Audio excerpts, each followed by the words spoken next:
This is the College Hockey News Insiders Podcast. Wilmer behind the back, spinorama, he scores!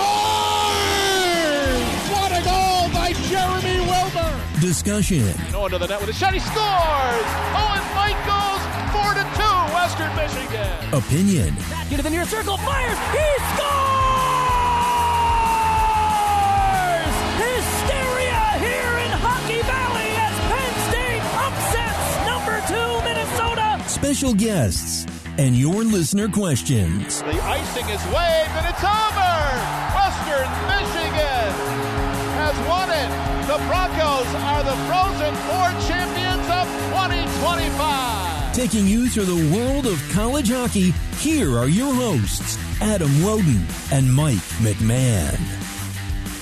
All right, welcome. This week we are here, another week in college hockey, as October, now in week 3, and it's a lot to talk about. It just seems like it never ends, but I guess that's why we're here, right?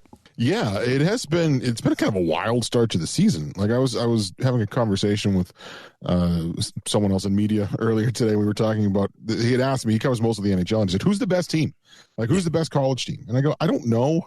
I think maybe Michigan State right now is who I would go with. But at the same time, like, all the teams that you would kind of categorize as maybe being the best team all have a weird loss on their record just 3 weeks into the year.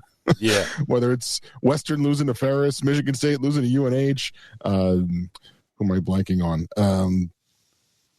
Quinnipiac losing to Alaska. I'd put them in that conversation. So like any team that you would kind of consider as being the top team has a weird result, and we're only 3 weeks into the year. Right. Yeah. Well, Michigan's undefeated. I mean, and that's tell you true. what, they look pretty freaking good right now. And they're killing all the teams that they should kill. So like that's what makes me. I know the schedule hasn't been all that strong, with the exception of that weekend at Providence, which they're obviously swept. But not only did they sweep that weekend on the road, but like you said, every team that you would think they would be significantly better than, they have been significantly better than in those games. Well, they were our team of the week last week because of that, and now this week, Michigan State, despite losing that game to New Hampshire the first week, they bounce back with a win, and then they go to BU and get 2. Now, I even told Adam Nightingale, you'll hear him coming up next, but I said to him, we don't usually give team of the week if you don't get 2 regulation wins, but we're giving an exception here because did you see that overtime on Saturday against BU? I mean, that was bonkers. That was wild. Yeah, I luckily got home just in time to catch the end of that. I had a game that I was working for ESPN of Merrimack UNH, but Merrimack moved all their Saturday starts at home to 6 p.m., which I love because now I get home and I can actually catch the end of some of these games. So yeah, I caught the end of the third period in the overtime. Well, it was unbelievable. Oh, back and forth, and this is after BU tied the game with a shorthanded goal by Kamil Bednarik. And then another goal after that. Bednarik is a guy who only had 2 goals last year as a freshman. Second-round pick. A lot was expected. He played every game, but, they're expecting more out of him. That was his first goal this year in 5 games. So we'll see how that works out. And then another second-round pick, Conrad Fonderk, got his first career goal to tie the game. And then in overtime, I don't remember who it was. Was it Iserman? Got the shot in overtime? Iserman almost won it. Yeah, and it rolled along the goal line, and Shane Vinsagi just swept it away. Like, it was almost all the way across. It was really close. And then they go the other way and score basically like a 2-on-0 with Matt Basgall, the defenseman senior captain, putting it away. So good wins for Michigan State. I mean, it's time of the year. Everyone's going to be a little, still working the kinks out here and there. So, last year, 2 Frozen Four teams were muddling along, especially one of them, Penn State, until late in the season. So there's no way to know right now. And, just like last year, who's the best team? I mean, put 10 teams in a hat, really. Yeah, I think when you look at it, you are seeing some teams figure some things out. I think that's definitely part of it. The other part of it, too, is I think we talked a little bit about this last week, but every team, because of the number of players that they're able to recruit from the CHL, and there's obviously a lot of good players coming in from that league, I think you're seeing everyone's floor is higher than it was before. Certain teams are going to get the players that can really raise their ceiling. Only a handful of teams are going to get those types of guys, but everybody's floor is higher, which means like the gap between team 28 and team 10 is not as wide as it was before. Well, let's bring a guy who saw one of the teams we were just talking about last week. I think you saw them. I don't know. Maybe with the AHL team, always part of it. I'm not sure what you see. Your go, Mark Diver, the Providence Journal. We were just talking about Michigan going to Providence last week. Michigan hasn't played that tough a schedule yet, but those were two nice wins. And so I don't know if you saw them, but welcome, by the way. Well, thank you. I'm glad to happy to be here with you guys. Did you see those weekends? I did go to both of those games, yes, and I was very impressed by Michigan. They're no revelation to say they're the best team I've seen so far.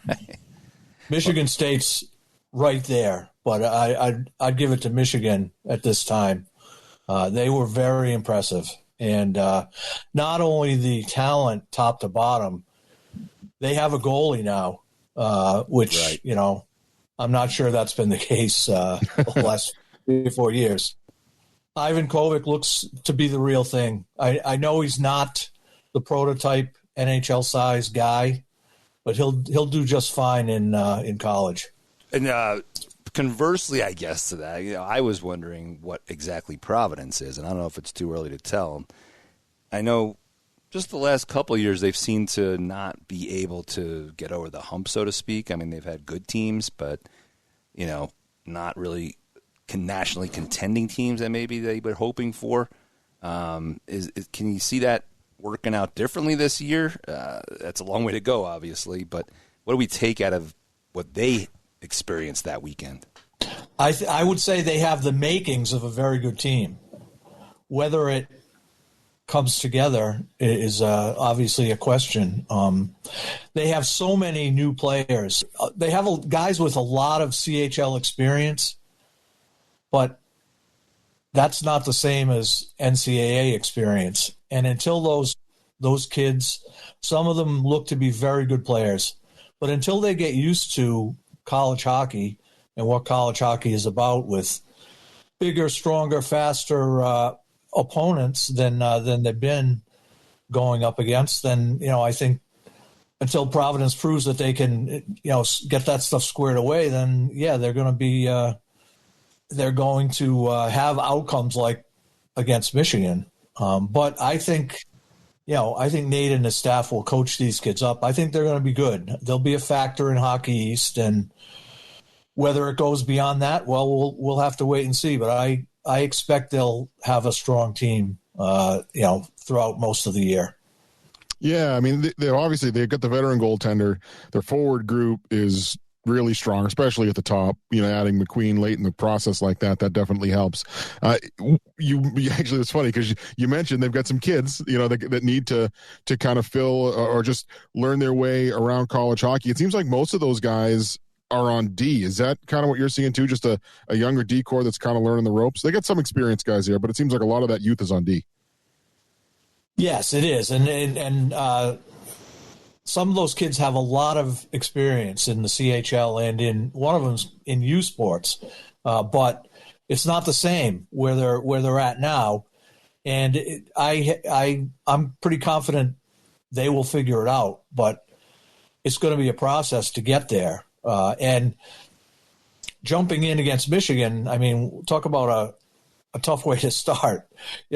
Michigan comes out there that first night, and I haven't seen a team that skates like that here in the East, at least in a long, long time. Michigan just flies, and Providence wasn't equipped to stop them or to do much to stop them that first night. They did better the second night, but then they 3 goals on breakaways for Michigan. They shot themselves in the foot with that, but they played better. They played closer to what they want to be, but against an opponent like Michigan, it wasn't good enough. Yeah, Mike and I talk about this stuff all the time, so it's always good to have another perspective because, talk about Michigan, and they were just able to flip over half their roster, seemingly just like everybody else during this offseason. It's absolutely crazy. I don't know if Providence did that as much as some of the other schools, but every team seems to have like 12, 13, 14, 17 new guys on the team. You can remake your team fast. And then in the olden days, you would think that would hurt you. That, like, these are young guys and they're going to take time. But since everybody's doing it, I wonder if it even matters. Well, I think that's a fair point.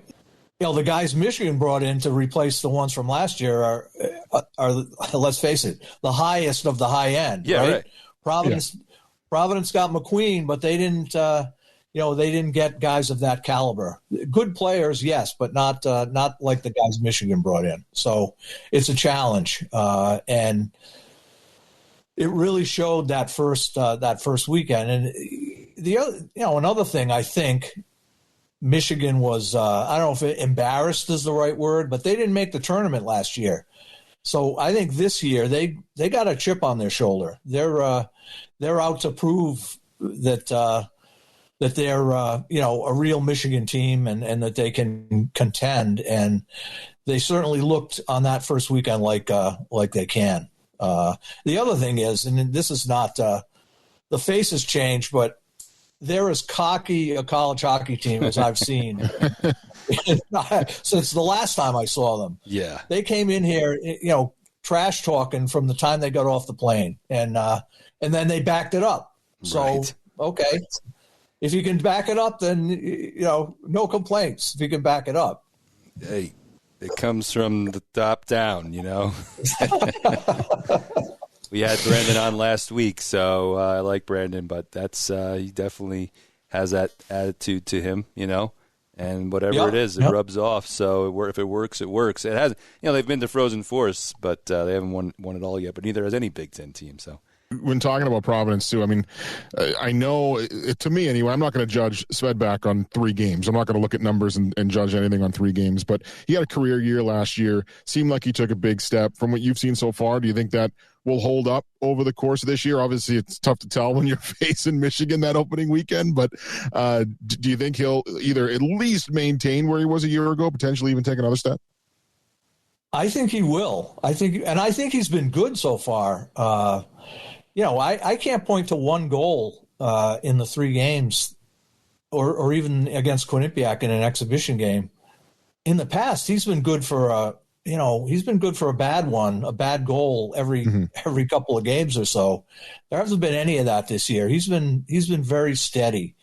He's not on a level as UMass has a great goalie, BU does, Maine does. He's not quite with those guys, but he's a cut below them. But he's still, the way Providence plays historically has played, limiting grade A chances.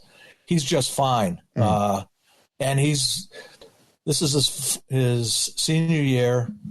Obviously, he's a Bruins draft pick. If he has hopes of going beyond this season, which I'm sure he does, then he needs to have a big year and earn that contract. If not from Boston, then from somebody else. It's interesting this weekend. Another interesting facet is that Providence, I don't suppose you're going out there, but they're going to St. Thomas this weekend. And that's opening their new arena. I don't know if you've talked to Nate about that, but obviously the interesting relationship between him and Rico Blasi, who is the head coach at St. Thomas these days. And we all know about that 2015 NCAA game that Rico's still bitter about, but in Providence. But a couple of years after that, Rico came to Providence as the I forget what his title was, assistant athletic director. That's right. Yeah. I forgot about that. He was like an AD in charge of hockey or something like that. Yeah. Working with, working technically, I guess, on the organizational chart as Nate's boss.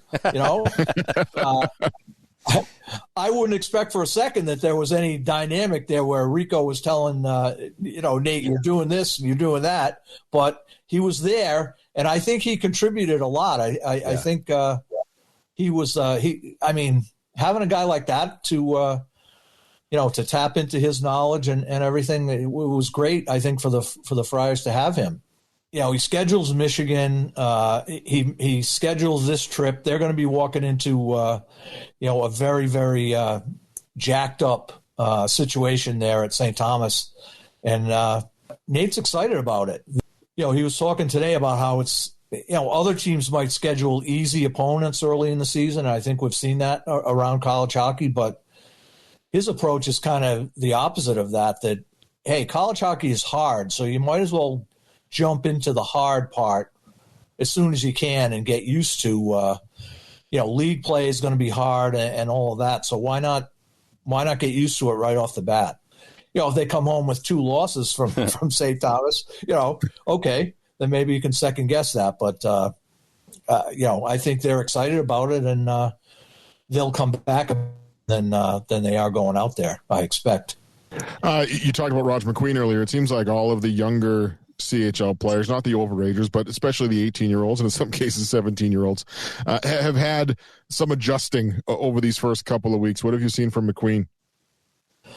Yeah, he's still in the adjustment period, like a lot of the kids are. But he has only 1 assist in 3 games, I think. But he's winning like 75% of his faceoffs. He's driving offense. The puck's not going in right yet. But another thing about him that I kind of didn't expect is that he's very physical. He finishes checks. And, when a guy 6'6" and 200 pounds hits you, obviously that leaves an impact. So he's been good that way. He's not, despite the back injury and the questions about his physical, where he's at physically, he's thrown a lot of good hits. Now, they didn't bring him in to throw good hits, but right. I think the other part, the scoring part, I'm confident that's going to come. And, how that manifests itself, I don't know, in terms of points. But I know that Nate was saying today that in the second Michigan game, he generated twice as many chances as Michael Hayes did. Now that's one game, but right. Anytime you're in the conversation with Michael Hayes as a freshman, well, you're doing pretty good. So yeah, I would say. I think it's going to come for him. It's just a question of time. He has 16 shot attempts, 9 shots on goal. So if you just look at the shots on goal, 9, okay, whatever. But he has been pretty active to have 16 attempts, a bunch of them blocked. But well, the other thing is you watch him in practice, and it's like, and practice isn't the game, but they have not had a kid with this skill set ever in my my years of watching the Friars. This kid's on a different level in terms of puck handling, skating, how he sees the ice. Now that hasn't translated into numbers yet, but he's got so much going for him. I think it's only a matter of time before it does. Like I said, we always ask, like me and Mike babble about this all the time, but all this the amount of change and the speed, the rapidity of the change in college sports has been kind of dizzying. But with the Providence Bruins right there, maybe Nate and his staff can seems like recruit right from there now if they want to. Only the lower paid guys, though. Yeah, got to be making under $80,000 or something. I don't know. Yeah. Well, all these changes for somebody like me who I've always watched a lot of prep hockey and a lot of junior hockey and had a halfway decent idea of what some of these recruits were coming in. Right. I'm completely disoriented by what's going on this year because these guys, I don't know anything about some of these guys. Who are they? Where do they come from? Can they play? Can they not play? Right. It's really been different. Yeah, I'm looking at let's see, they got Providence, just going by them since that's the one they've got 6 from major junior and 1 from U Sports, so he would have played. So that's basically 7 of the freshmen played major junior, which is crazy. Yeah. And I personally I know about it. Obviously, I've been a hockey fan for 50 years, but I've never spent the time to watch CHL games. I don't see those guys until they're drafted, really, and I don't really know them. So all this info, I don't know either. You're right. Well, one thing, this is maybe off topic a little bit, but I watched Hartford in the American League the other night, and they have Gabe Perreault, okay, who I have no doubt is going to be a very good NHL player someday. But the other night, he was a ghost. He didn't have a shot on net. I don't think he barely touched the puck. And it's I'm not saying he left too early because, putting up another huge numbers at BC probably wouldn't help him any. But a lot of these kids don't appreciate how hard the American League is until they 100%. get there. They get there and they're like, oh, my God, these guys, I'm lined up against a 28-year-old guy with 3 kids who's, trying to put food on the table for his family. They don't give a crap about why I'm an All-American or any of that. They're going to put me through the boards, you know? And that I'm always interested to see that dynamic with some of the college kids that signed. And maybe you wonder, did they leave too early? Did they leave on time? I'm not saying Gabe didn't leave at the right time, but the learning curve is there for him right now. He's right in the middle of that. Yeah, he's almost going through the same thing, and some of the younger CHL guys are coming into college. A lot of the same things too. I was talking to one of Merrimack's CHL recruits the other night. He had his first career goal, Nolan Flamin, and I said, "What have been the biggest adjustments?" And his eyes kind of opened up, and he goes, "It's a lot faster. It's way more physical." Yeah, those are the first 2 words out of his mouth, and it's way more structured. He's like, I'm not skating as much as I did last year because I'm playing within a system. He's like, I kind of did what I wanted to do last year. No one really said anything. That's the way it is for all these guys, right? I mean, that's one of the things that was most impressive to me about Michigan State is the structure. Michigan, they got some structure, but their speed, they just blow you away with their speed.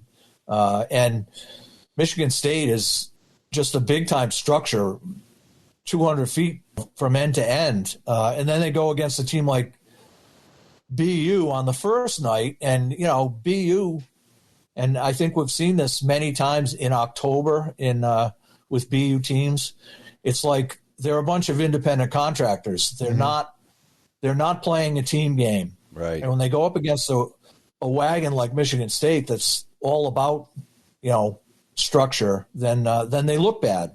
On the second night, BU figured it out a little bit. Well, it's funny you say that because, that was always the knock on BU before Jay got there, and I think Jay's done a much better job.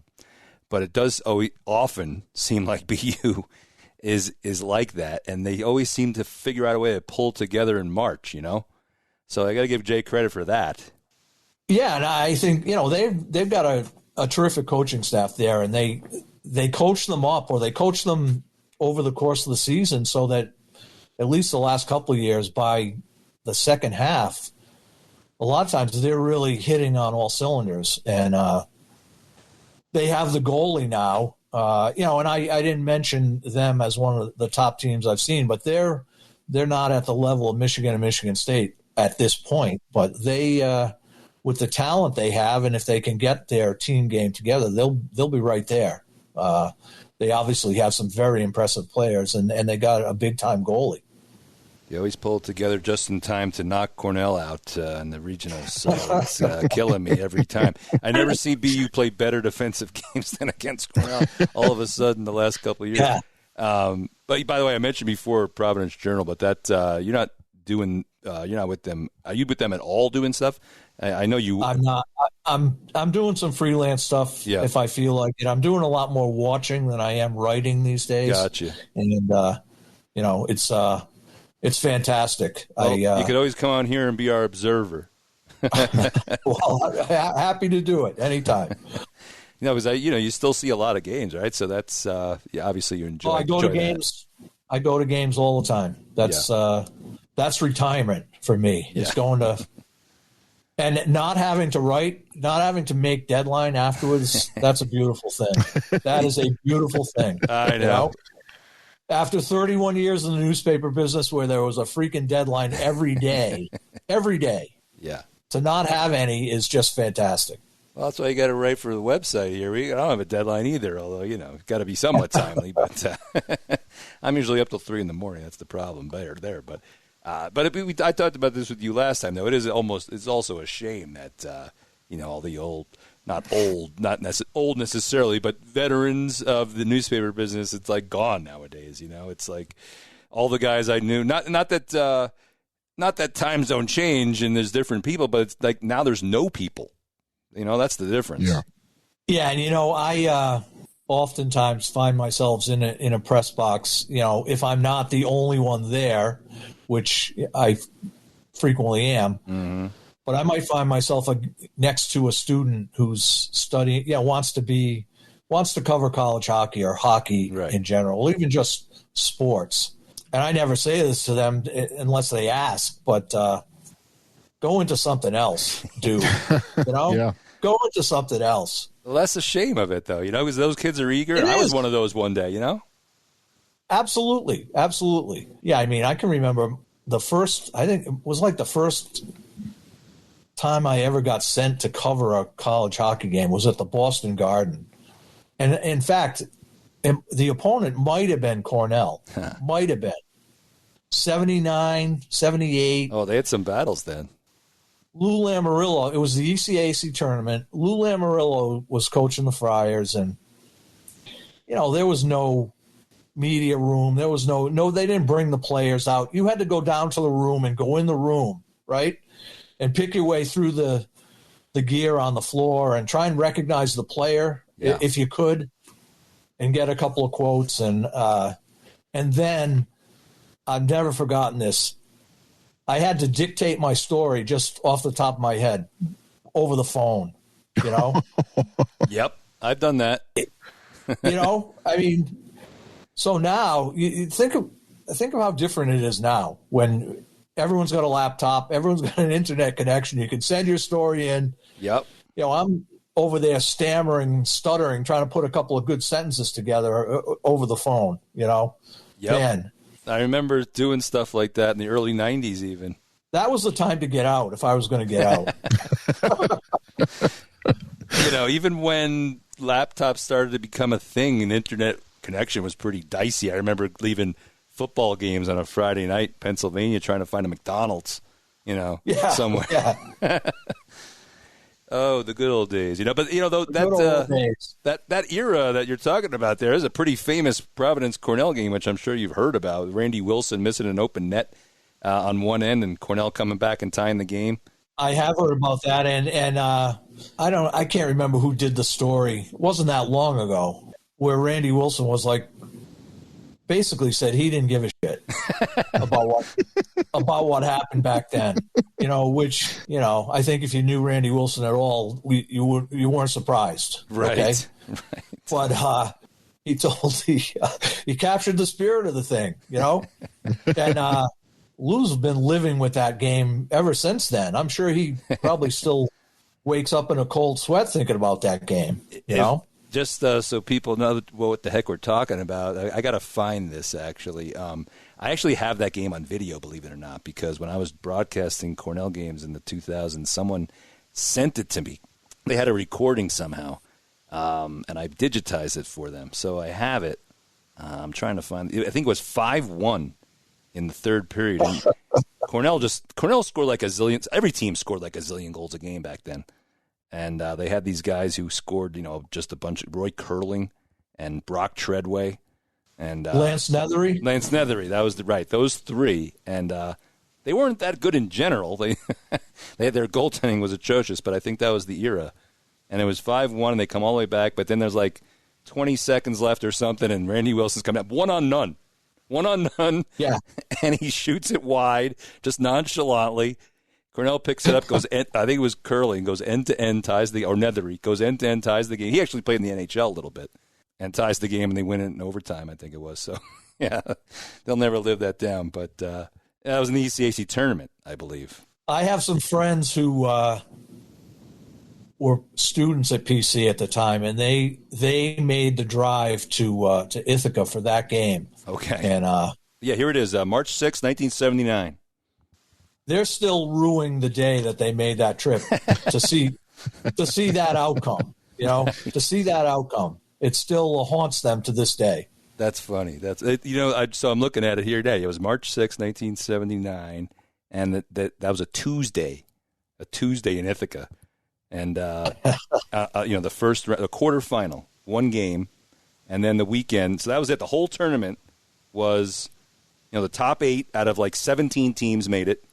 You played your quarterfinal on Tuesday, and then you're at the Garden on Friday, Saturday, and Cornell lost to New Hampshire in the semis 5-2. So there you go. That was the end of that. But New Hampshire had all those guys back then too, if you remember. They had it going. They had it going back then. Yeah. Langway. Langway must have. I don't know. You must have been gone by then, but just a lot of scorers. I mean, that was the way it was. Cliff Cox. Right. And Bobby Gould. I don't know if he was there at that point. Bobby Gould. Yeah. Jamie Hislop. Right. They had a good team. Well, there you go, memory lane. We could talk forever, but thank you, Mark. We'll do it again, I'm sure. Sure. Sounds good. Thank you for inviting me. All right, man. Be good.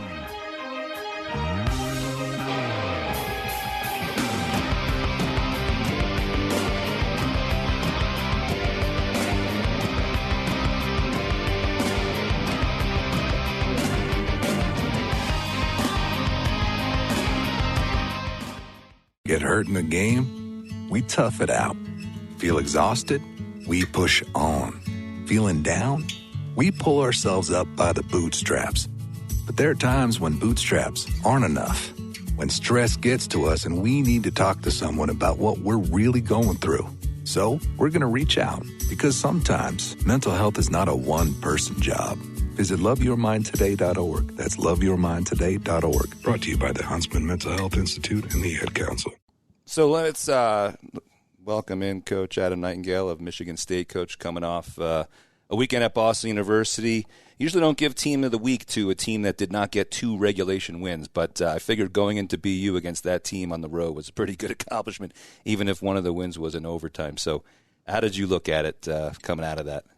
Well, I think going into it, right, you try to – this is really be the first year where we've been able to – really it's our schedule, right? And so you want to play teams, you find stuff out about yourself. And I told our staff before we went there, we're either going to learn how to handle success or handle adversity going into the weekend, right? And so playing a really good team on the road, first road games. And I thought Friday – our guys did a heck of a job. Like we got rewarded and scored some goals early, and I thought that gave us some momentum. And then the second night, I thought we did a lot of good stuff. And then we got tested there. They made a push. Obviously, a really good team, and they scored the shorty, and then they scored with about 5 minutes left. And what I liked is there wasn't a panic. You know what I mean? And stuff's going to happen in a game.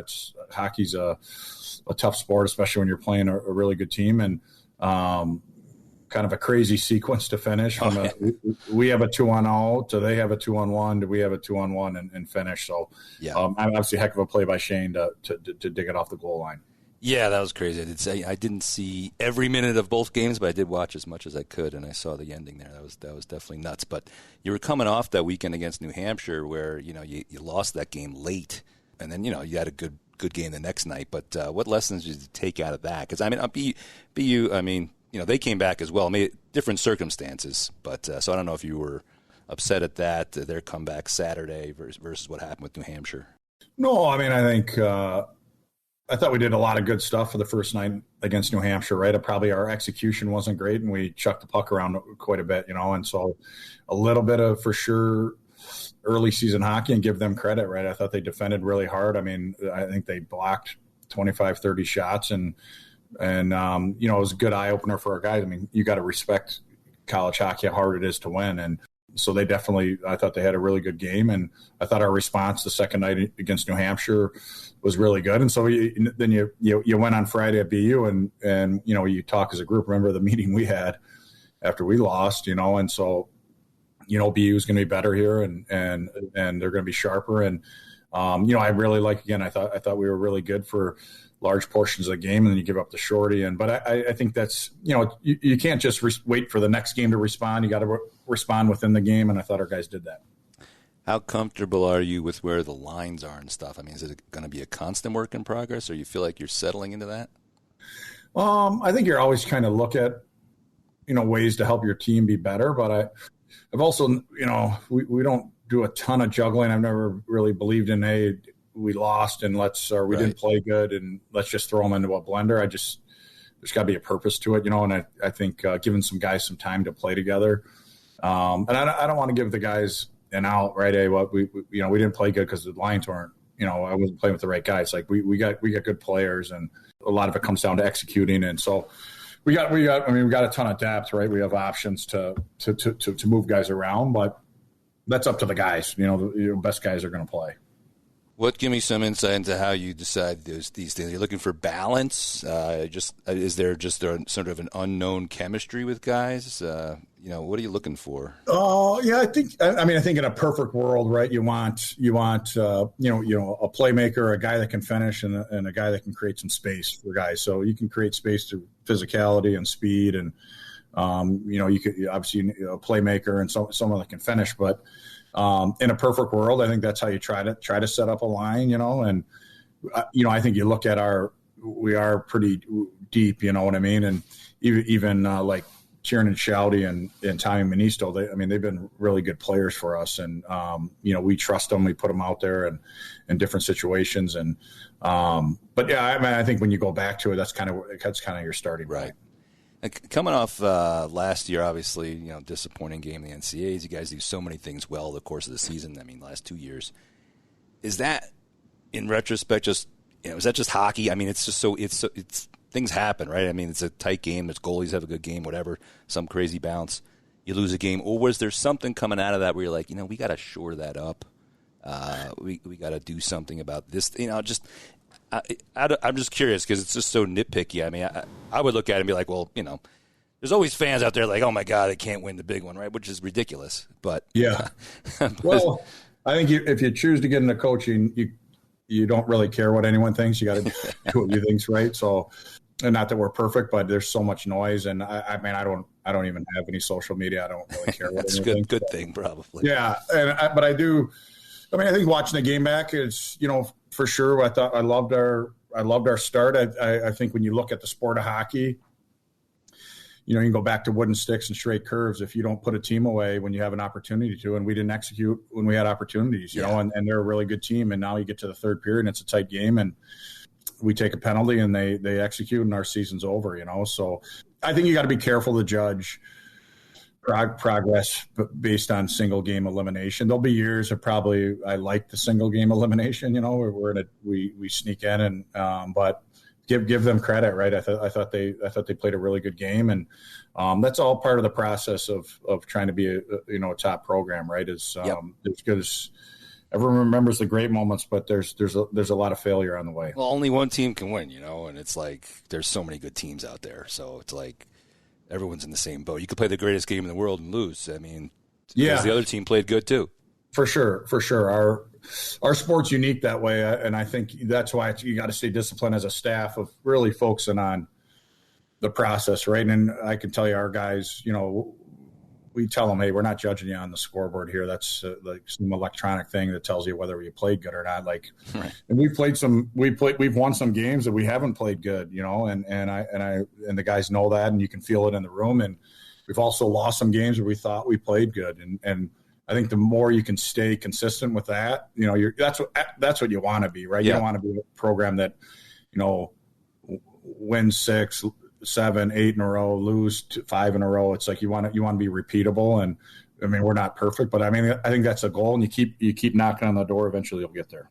For sure. Yeah, I was just curious because this was such a crazy summer for everybody. So much turnover. Like, I was curious if it was like something you were particularly looking for because it was so chaotic. You had all these options available, that you didn't have before. Were you just trying to find the best players, or was there maybe some sort of method to the madness there? No, you're right. It was crazy, right? And then with how many good players added late, and we had a unique situation, right? We had Tyson Jugmouth was on his way in, and he ended up signing, and that so we had to get a D, and adding Martone late, you're getting the 6th overall pick on whatever it was, end of July, and but we had a little bit, he had told me a while before, right? If he goes to college, he's coming to Michigan State. So we just had to wait, you know what I mean? And he had an opportunity to sign. He decided to come. And, Caden was a little bit different with, he had been injured, so he had made his decision a little bit earlier. And I think stuff will work itself out once it, we got to do a good job as college, right, of helping these guys get better. And we got an opportunity here where kids want to come. And not just Michigan State, all the schools got to do a good job.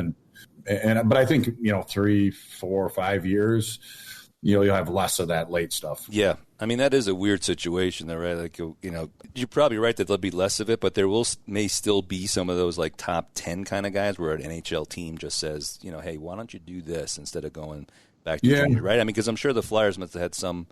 Maybe they didn't have a say in where he went, but I don't know. You tell me. But you know what? When I coached at the program, right, I don't know how many kids we had. Like, yeah, Logan Cooley was never signing. He was going to Minnesota. Cutter Right. Gauthier was never signing. You know what I mean? Like, he was going to BC. Like, so Frankie Nazar was never signing. He was going to Michigan. So like, I think, and I think they just, because they had watched other people do that, that's the normal path, Mm-hmm. So I do think, it's hard. I mean, it's hard to step into that league, right? At that age. So, but it's not been the normal path for these guys who play Correct. major junior up to 18, right? So they're probably thinking, hey, I'm going to make Correct. the NHL team. And then Correct. maybe the NHL team says, maybe you won't. So, Yeah. Well, and I think that's obviously. I think the CHL is a heck of a league. They got great coaches, general managers. They do a great job, and there has been guys for sure that step right in. But that option to sign and start and then go back, that's where it can get tough, right? As if you're right on the bubble and then to go back. How do you take your next step, And so for some kids, it will be to stay there and play. And for some, it'll be to come to play college hockey. And, for us to say, hey, this is the only way or the best way. I think every player's path is different. And we just got to make sure we do a good job with the guys we get. If I'm counting right, you have 3 CHL guys Yep. on the roster. I mean, how have you found it to be in terms of like, hey, they got to go back to school now. They got to do stuff like that, right? Honestly, no different than a normal, because most kids are playing junior and they're taking a community college class or whatever. Right. And there's not a ton of true freshmen, right? We got a handful on our team this year, but I haven't found them to be any different. I think they want to be part of a good team. They want to get better. They're good students, right? They wouldn't be able to get into college, and this is part of the deal. So I think their adjustment's been pretty much the same as any kid coming out of junior. Yeah. This might be a weird question, but with so much turnover for everyone from year to year, I mean, is it, sometimes you have, when Western Michigan won, and I don't know whether to make too much of these things, like these trends, like, a Big Ten team has never won, it's because of this reason or that reason. But like sometimes when you have a lot of turnover, maybe that institutional, like, kind of fire in the belly kind of thing to like get over the hump. It's gone. I don't know. Like, I'm curious how you see it, because, guys who have been around for 4 years, they really just kind of, that pride kind of builds up, and it's like, they'll run through a wall to do something for the school. Yeah. No, and I think when you recruit, right, you got to make sure you got some guys that are 4-year guys that understand it, and then I think recruit kids to come here for the right reasons, right? It can't be about that we have a nice rank or about money or that. Like, that's right. You got to get them for the right reasons, and we lose some kids because we don't do that. And I'm not saying we're right in how we recruit, but but I think as far as like Big Ten winning, I mean, I think we've had a heck of a conference. Everyone can say, well, ours is the best or whatever. I mean, and obviously there's conferences that have had more success than ours in the tournament. But again, I think I can just speak for our program. We're focused on being consistent and being repeatable. And when we play a game, you know exactly what you're getting, and we get better. And I thought we've done that already this year from the first weekend to the second weekend, and we just got to continue down that path. Is there any trickiness to guys like, you may have committed or whatnot? And again, not just you, but and then you get, someone late who comes in. You don't want to say no to a 6th overall draft pick, or I'm just using that as an example. But then you have to say no to somebody else who was already committed. Is that a tough situation right now? I think we're all honest when we come. Like, if you're looking to be told you're guaranteed you're going to be a true freshman, this isn't the place, or when you're going to come in. You're going to come in when it's time to help our team and when you're ready. And if you're ready, we're going to bring you in. And if you're not ready, and we got to get another player to help our team get better. I mean, that's being honest with families. And again, I think you weed out the weak families that maybe aren't in for that, and that's fine. I'm not saying again ours is perfect, but so I think it's how you start recruiting the kid and the family, and so now we've all been honest with each other, and it is a moving target for sure, especially with all these players eligible now. So we just got to make sure, again, it's not just acquiring talent. It's trying to find the right people that fit. I guess the bottom line in all these questions is I'm like, old and a purist, I guess, only because we all fell in love with college sports because of all the, the pageantry and the commitment to the school and that kind of thing. Bob Motzko tells me to step off the ledge, not to worry about it too much. Yeah, but I just worry something gets lost with all the transient nature of so much of it now, and kids coming and going so fast.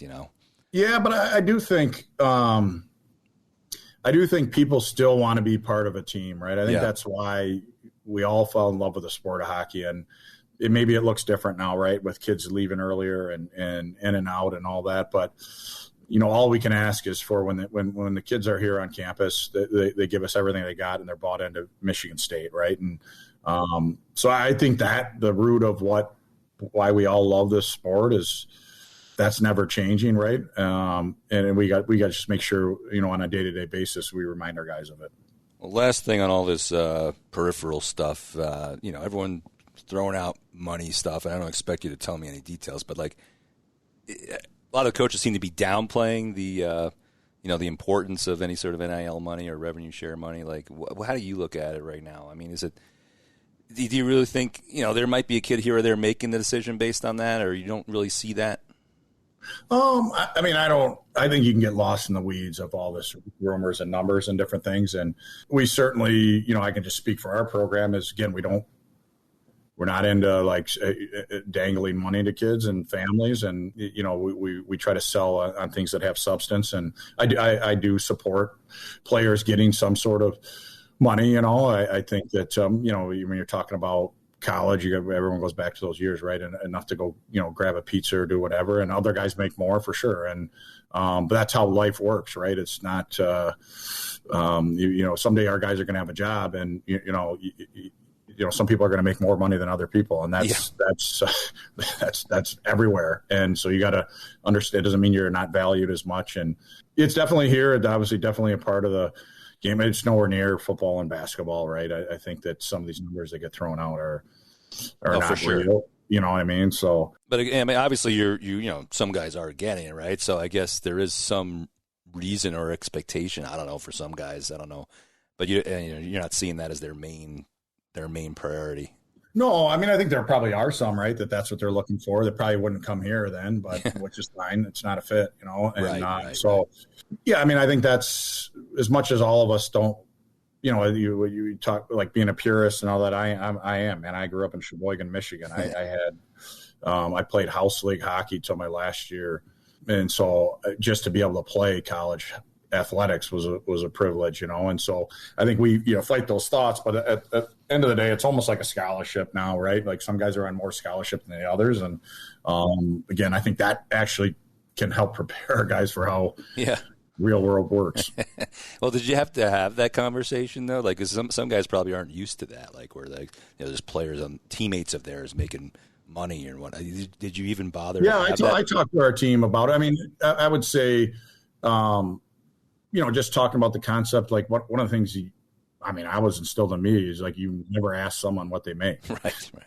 That's not like a. Well, in the NHL and stuff like that, it's public, right? They put it out there on purpose. For sure. But I think when our guys, I'd say I hope they all get a chance to play a long time, but majority aren't going to make a career playing hockey, and you're going to go into the workforce, and you can't focus on any of that stuff. You got to focus on doing your job and being the best at your job, and over time, you'll get rewarded, right? But so we definitely had that conversation. I think that's important to have it with our guys, and if no different if a guy is a walk-on or a guy's on a full scholarship, we value both those guys the same. Yeah, and players can view you not playing as you don't value me, and our job is to make sure that they understand that we do. Right. Yeah, it is an interesting new wrinkle, though, of team building where you have to just be aware of kids' feelings on that kind of thing. No doubt. You know what I mean, right? So, but back to the ice before I let you go. Caden, like you said, Caden Lindstrom was hurt most of the last year, comes back, and he just got his first goal, nice goal against BU. So just, talk about what you've seen out of him, his progression coming back from that, and if it'll take more time for him, or he's looking pretty good right now. He's looking good. Yeah. I mean, I think that is, you got to be realistic on, you miss that amount of time at that age, right? Those are critical development ages. And then, in your head, just being healthy. Like, I think, we played UNH. That was the first time he played back-to-back games in a year and a half. You know what I mean? And I know he played a couple games at the end of the year with Medicine Hat and did a good job. And I think he's a great kid. He's a really, really good athlete, very explosive. And, he's gotten better each weekend, for us and throughout practice. And, there's no reason he won't continue to do that. And Martone, are they friendly? Are they know each other before? I think they've probably done some Hockey Canada stuff together, but one's from out west and the other's out east. So I'm just putting that in my head because they're both CHL guys. But finish up. I mean, talking about Martone as well, because again, you want to make sure he's there, he's committed, that kind of thing, and not. He's all in. He's all in. Comes from a great family, grounded. Parents are teachers. Like his dad played hockey. So I think he understands the team dynamic of it. It wasn't easy when he got to the OHL for him, right? He was a top pick and ended up getting traded, and so he had to fight through some things there. And I give him credit, right? He could have signed, and he said, "Hey, I want to." It's not about surviving in the NHL right now. I got to get better, and I want to come here and help Michigan State win. And watching him, he's all in. I think that's a lot of what goes into him being that high of a pick. Is he's a hockey player, he's a team guy, and I think his mom actually told me, or his dad told me a story that his mom said he said to his mom, "This is the best place I've ever been in the world," and it made her cry because she thought that should have been home. He's loving it, and. We're thankful to have him. Well, he's not too far from him, I guess, right? No, so it's not terrible, not like Caden Lindstrom, but and again, I didn't see all of it, but it's a great dimension to have. I mean, with the size of those guys and whatnot. I mean, not like you didn't have any before, but I mean that's and Vensagi and whatnot. I mean, and that's why I was asking. Like, I didn't know if that was a dimension you were trying to add to on the team or not, but it was just a coincidence. I don't think we go out and say, "Hey, we got to get bigger." It's, I think Charlie Stramel is another big forward. I mean, I think all things equal, right? If two players are the same, you're going to take the bigger one. But we want smart players, competitive players, team players, and we definitely have some size this year, and which I think will help us.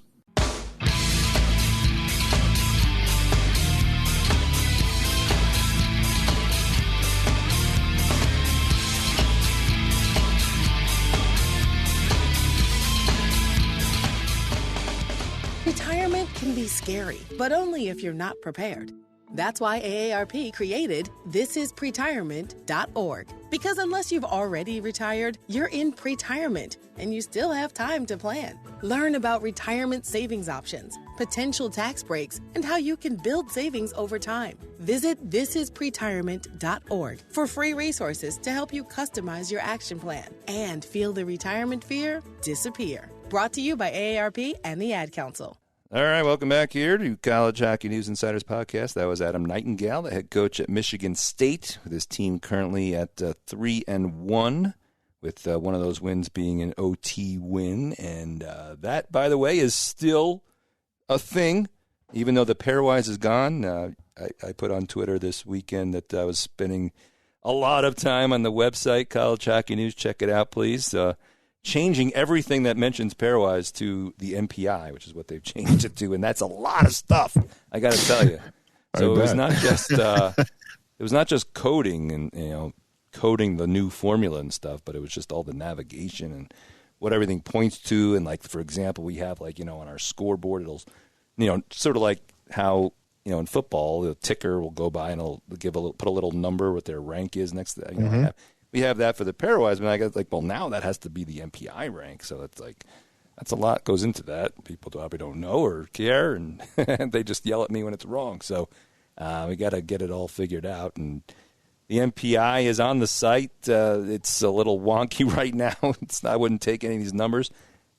We always talk about how the pairwise settles down usually earlier than a lot of people think. I mean, even by mid-November, 75% of the teams that are in there then usually make the NCAA tournament ultimately. So But this is not even mid-November. And also, we don't know if the same will hold true for the MPI. So I'm not going to make that kind of proclamation right now. It is something to keep an eye on. You can still see the old pairwise on our site, too, which has a completely different situation. Again, there's only like 4 or 5 games for all these teams. So it really doesn't matter. But I will be curious mid-November what the differences are between the two.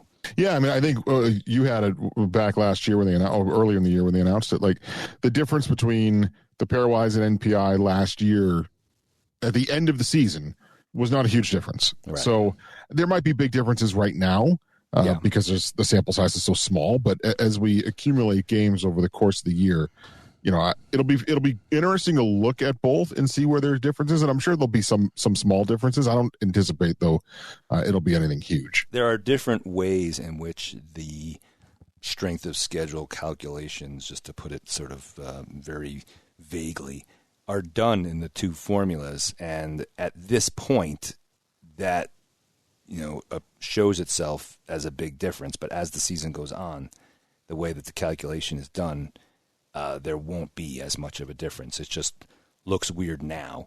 So, that being said, it is up there, but, take it for what it's worth, assuming I haven't broken anything since I last did it. But that is the segue that I'm using to get to our listener questions, because both questions are vaguely tangentially related to what I just said, but one of them is Miami. What to make of Miami being 4-0? Because if you look at the pairwise and the MPI, again, both have them up there. It's, again, meaningless, really. That 4-0. And, of course, Miami fan. I actually have a Miami fan on my block. I live here in Denver, and just so happened two doors down the street here is a big Miami fan. He's texting me all the time. Like, oh, my God, are we ever going to win again? So he's all excited right now because they're 4-0. But, and this is not meant to disparage any of the above, but they've played, Ferris State and RPI so far? Yeah, and they got Lindenwood this weekend. Yeah, and they did that on purpose to try to give themselves confidence. I completely am fine with that approach. A lot of teams do it, yeah. Yeah, it really depends on the circumstance. I know people get on Penn State's case, maybe playing too many of those kind of teams. But if you're a team like Miami, who's trying to reestablish itself, I mean, I don't think it's a bad idea.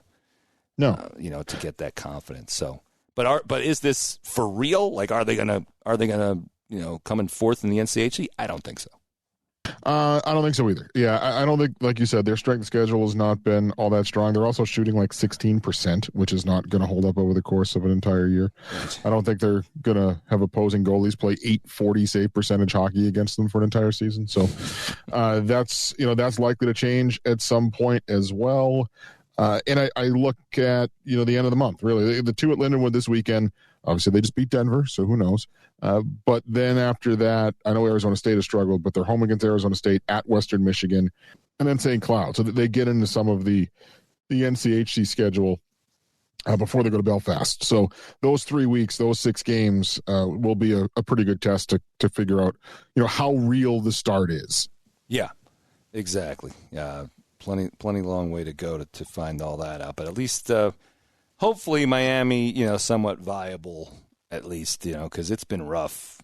I see them here when they come in to Denver, and it's been hard to watch them for a lot of the time, And they're one of those programs that they brought in a new coach last year, and he's the kind of guy who can sell ice to an Eskimo, and we're going to see if that works. Finally this year, as he brought in a ton of new guys, what have they got, like 14 freshmen or something like that? Yeah. Not to mention transfers and whatever else. They brought in one of Michigan State's defensemen, I think, and Ryan Smith from Quinnipiac. So, you look at their roster, and almost none of the players who aren't freshmen were here the whole time. They came from somewhere else. A handful of the sophomores, but almost every junior, senior was somewhere else first. So, yeah, and their leading scorer now is Matteo Giampa, who was at Canisius for 2 years. He's a junior, leads them in scoring right now. Right. So, another transfer. Exactly. And, 18 goals as a freshman, tailed off last year. But So that's what they're trying to piece together. NCHC's tough, and speaking of that, we didn't get the chance to talk to much of the previous games this past weekend other than the Michigan State series before Mark Diver came on, but North Dakota, Minnesota had a heck of a weekend series, of course, renewing the rivalry, as it were, and a lot of talk about how, finally coming back to Grand Forks after a few years. They don't play each other every year anymore, and how much of a shame that is. So, and Minnesota's younger and retooling, whereas North Dakota is expected to be a contender. And so I thought that was a great win by Minnesota on the road on Saturday to gut that one out, and after losing on Friday. Yeah, 100%. I thought, because they not only lost on Friday, they kind of got outplayed.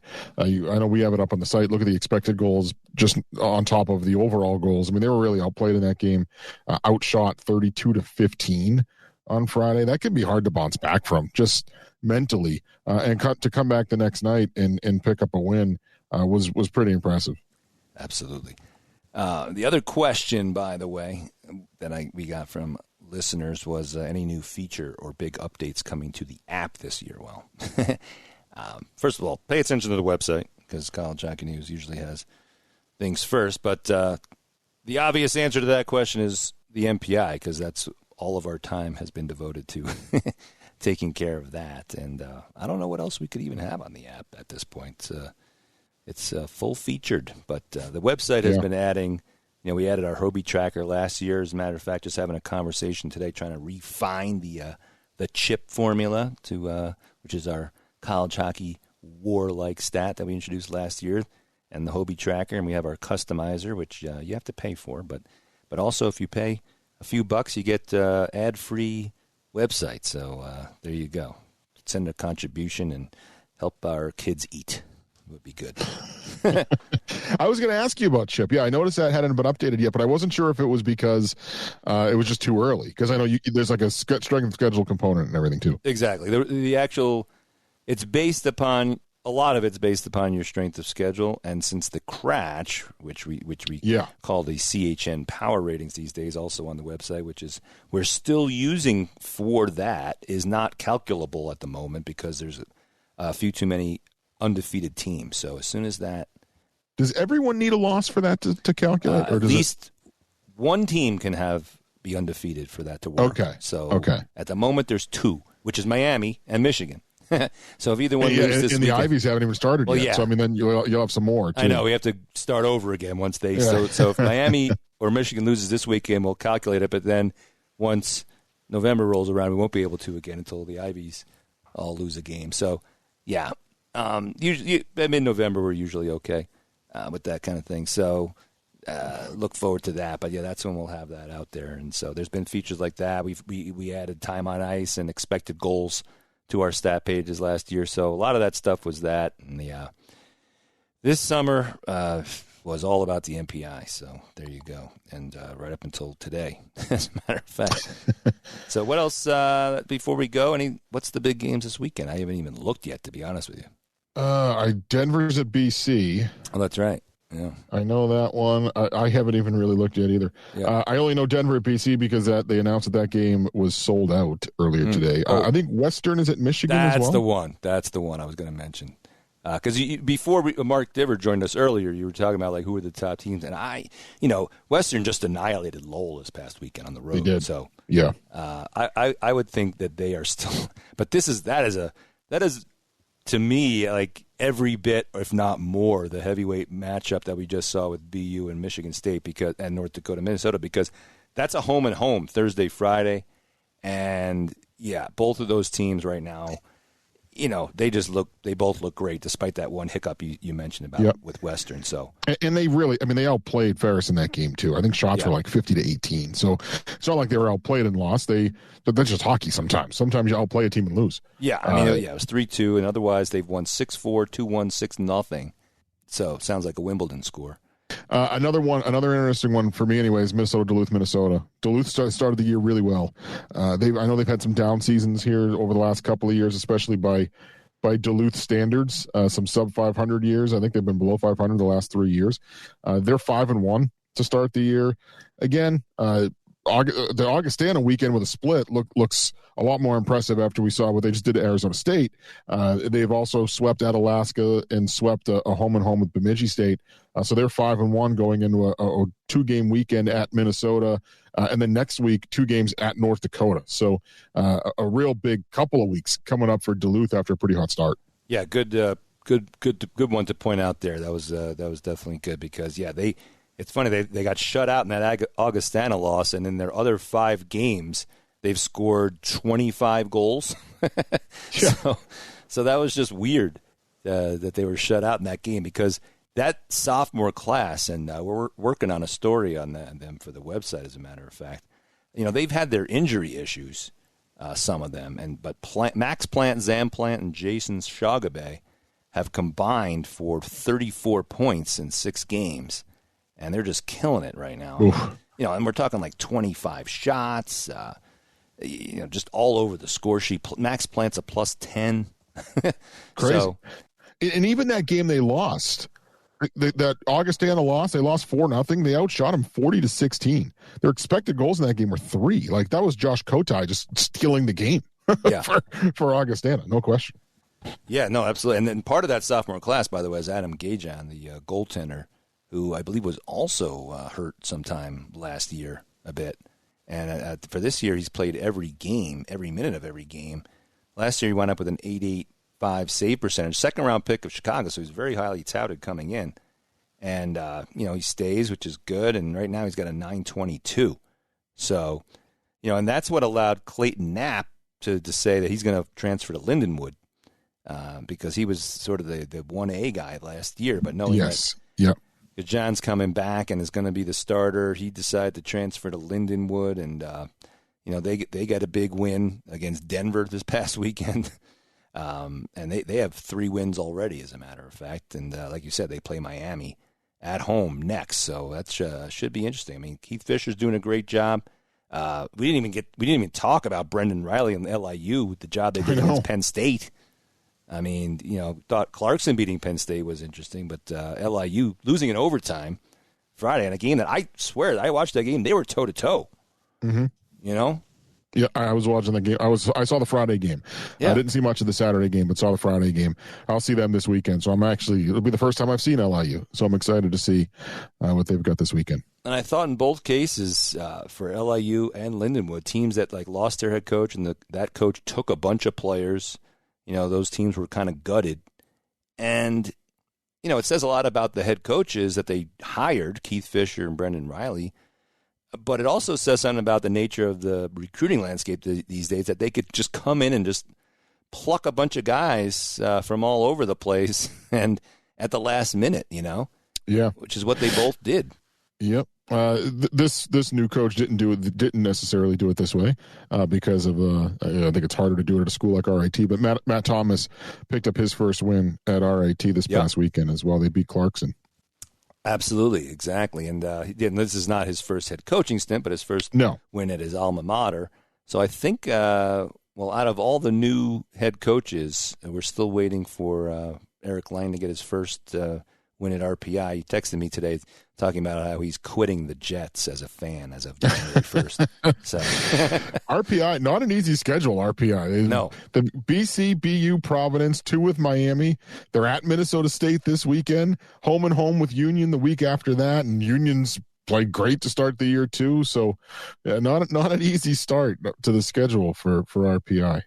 Yeah, and besides Eric Lang at RPI, I think the only other one who is new that doesn't have a win yet is Yale's coach. They haven't started playing yet, so that's that. Oh, true. Yeah. Yeah. So, and that's Joe Howe. All right. Well, there you go. That's our week that was in college hockey. Always an interesting chat. Check out the website for more throughout the weekend and the week. Mike's this week in college hockey article will be there. And the MPI will be there, so check it out. All right, we'll see you. Thanks for tuning in to this week's edition of the College Hockey News Insiders Podcast. To submit your listener questions, please send them to @CHN News on X. And for the best college hockey content around, including features, the CHN Team of the Week, stats, rankings, and so much more, visit us at collegehockeynews.com. Until next time, we hope you enjoy all of this week's great on-ice action, and we'll be back to break it down on our next edition. For Adam Woden and Mike McMahon, this has been the College Hockey News Insiders Podcast.